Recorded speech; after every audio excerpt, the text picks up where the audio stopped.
ରାତି ପାହିଲେ ବିଶ୍ୱ ସ୍ୱାସ୍ଥ୍ୟ ଦିବସ।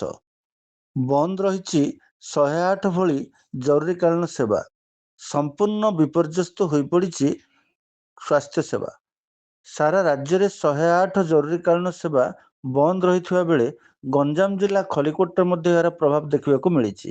ଗତ ରାତିରୁ 108 ଜରୁରୀକାଳୀନ ସେବା ବନ୍ଦ ରହିଥିବା ବେଳେ ରୋଗୀ ଓ ରୋଗୀଙ୍କ ସମ୍ପର୍କୀୟ ନାହିଁ ନଥିବା ଅସୁବିଧାର ସମ୍ମୁଖୀନ ହେଉଥିବା ଦେଖିବାକୁ ମିଳିଛି। ତେବେ 108 କର୍ମଚାରୀ ବିଭିନ୍ନ ଦାବି ନେଇ ଏହି ଆନ୍ଦୋଳନକୁ ଓହ୍ଲାଇଥିବା ବେଳେ ମୁଖ୍ୟତଃ ଛଟେଇ ହୋଇଥିବା କର୍ମଚାରୀଙ୍କୁ ନିଯୁକ୍ତି ଓ ପୂର୍ବ ସରକାର ଧାର୍ଯ୍ୟ କରିଥିବା 5,000 ଟଙ୍କା ପ୍ରୋତ୍ସାହନ ରାଶି ଦେବା ପାଇଁ ଦାବି ରହିଛି। ତେବେ ଦାବି ପୂରଣ ନ ହେବା ଯାଏଁ ଏହି ଆନ୍ଦୋଳନ ଜାରି ରହିବ ବୋଲି 108 ଆମ୍ବୁଲାନ୍ସ ଡ୍ରାଇଭର ମାନେ କହିଥିବା ବେଳେ ଯଦି 108 ସେବା ବନ୍ଦ ରହେ ଲୋକେ ନାହିଁ ନଥିବା ଅସୁବିଧାର ସମ୍ମୁଖୀନ ହେବା ସହିତ ସ୍ୱାସ୍ଥ୍ୟ ସେବା ସମ୍ପୂର୍ଣ୍ଣ ବିପର୍ଯ୍ୟସ୍ତ ହେବାର ଯଥେଷ୍ଟ ସମ୍ଭାବନା ରହିଛି। ନମସ୍କାର ଆଜ୍ଞା, ମୋ ନାଁ ପ୍ରଭାକର ପରିଛା। କ'ଣ କହିବେ? ଆଜି ପୁରା ସ୍ୱାସ୍ଥ୍ୟ ସେବା ବ୍ୟାପିଛି, 108 ଆମ୍ବୁଲାନ୍ସ ଗଡ଼ୁନି, କାହିଁକି, କ'ଣ କାରଣ? ସାର୍, ଆଜି ଆମେ ଗାଡ଼ି ବଟନ୍ ପ୍ୟାନେଲ୍ ବନ୍ଦ କରିବାର କାରଣ, ଆମେ ଦୀର୍ଘ ଦିନ ହେଲା କାମ କରିଅଛୁ। ଆମର ଯେଉଁ ଭାଇମାନେ ଅଛନ୍ତି, ଯେଉଁ ଭାଇମାନେ ଆମକୁ ବିଭିନ୍ନ ପ୍ରକାର ବେନିଫିଟ୍ ଦେଇ ଆସୁଛନ୍ତି, ସେମାନଙ୍କୁ ଆଜି ବସାଯାଇଛି। ତାଙ୍କୁ ନିଯୁକ୍ତି ଦେବା ମାନେ ପୁଣା କମ୍ପାନୀ ଯେଉଁ ଥିଲା ସେମାନଙ୍କୁ ଆଜି ପର୍ଯ୍ୟନ୍ତ ତାଙ୍କୁ ନିଯୁକ୍ତି ଦେଇନାହିଁ। ଆଉ 12 ଘଣ୍ଟା କାମ କରୁଛୁ, 12 ଘଣ୍ଟା ପ୍ରାପ୍ୟ ବି ମିଳୁନି। ସ୍ପେଶାଲ ଆଲାଉନ୍ସ ଏପର୍ଯ୍ୟନ୍ତ ମିଳିନି। ସ୍ପେଶାଲ ଆଲାଉନ୍ସ କମ୍ପାନୀର ଯାହା ବେନିଫିଟ୍ ଦେବା କଥା ଦେଇନାହାନ୍ତି ଆଜି ପର୍ଯ୍ୟନ୍ତ।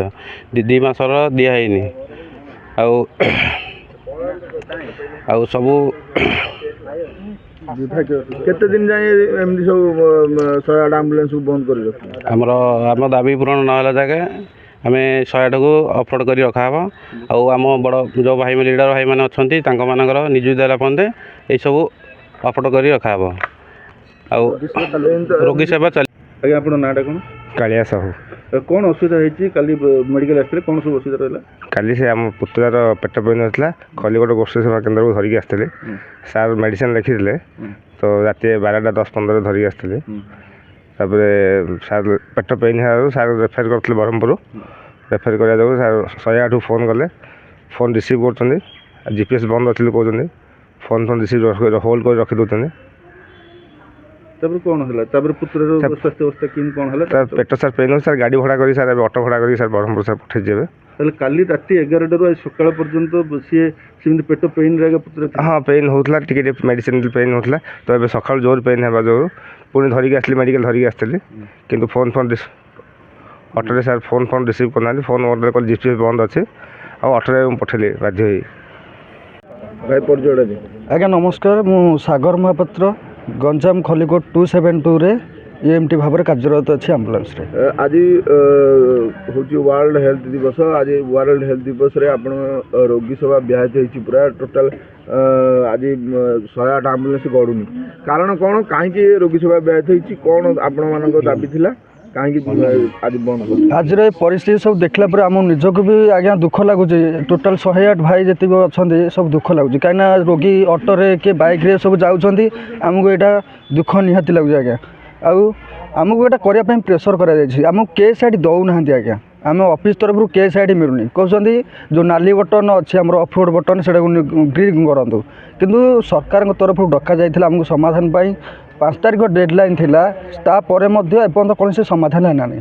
ସମସ୍ୟା କ'ଣ ଥିଲା କି ଯେଉଁ 108 ଆମ୍ବୁଲାନ୍ସ ରହିଛି ତାର ରେଷ୍ଟ ରୁମ୍ ଗୋଟେ ଦରକାର। ଯେଉଁ ପିଲାମାନେ ଶୌଚ ସ୍ନାନ ପାଇଁ ଗୋଟେ ରେଷ୍ଟ ରୁମ୍, ଏବଂ 200 ପିଲା ଆଜି ପର୍ଯ୍ୟନ୍ତ ଛଟେଇ ହୋଇ ଅଛନ୍ତି ବିନା କାରଣରେ, ବିନା ଭୁଲରେ 200 ପିଲା ଏପର୍ଯ୍ୟନ୍ତ ଜଏନିଂ ପାଇନାହାନ୍ତି।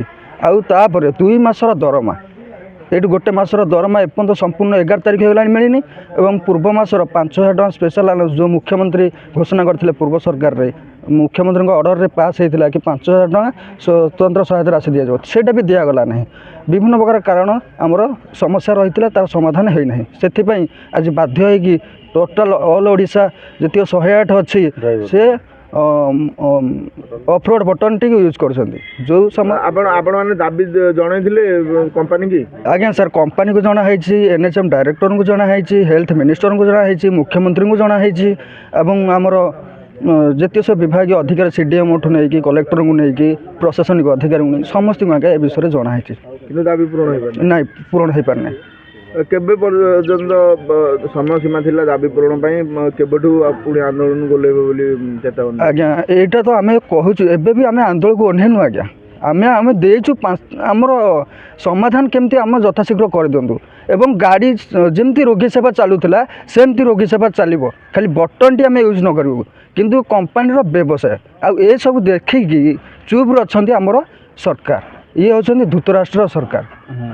ଆଉ ଏ ଲୋକଙ୍କୁ ହଇରାଣ ହେଉଛନ୍ତି 4.5 କୋଟି। ଏସବୁ ଦେଖିକି ଯଦି ନିରବଚ୍ଛିନ୍ନ ସାଜିବେ ଭବିଷ୍ୟତରେ ଆଗାମୀ ସମୟରେ ଏହା ଭୟଙ୍କର ରୂପ ନେବ ଏବଂ 6,000 ପରିବାର ଆଜି ଭୋକ ବିକଳ ପେଟ ଆଜ୍ଞା ଦୁଃଖରେ କାନ୍ଦି ଉଠୁଛି ଆଜ୍ଞା।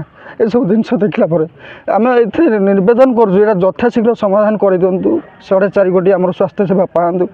ଏସବୁ ବ୍ୟବସ୍ଥା ଦେଖିଲେ ଆଜ୍ଞା ଦୁଃଖ ନିହାତି ଲାଗୁଛି ଆଜ୍ଞା।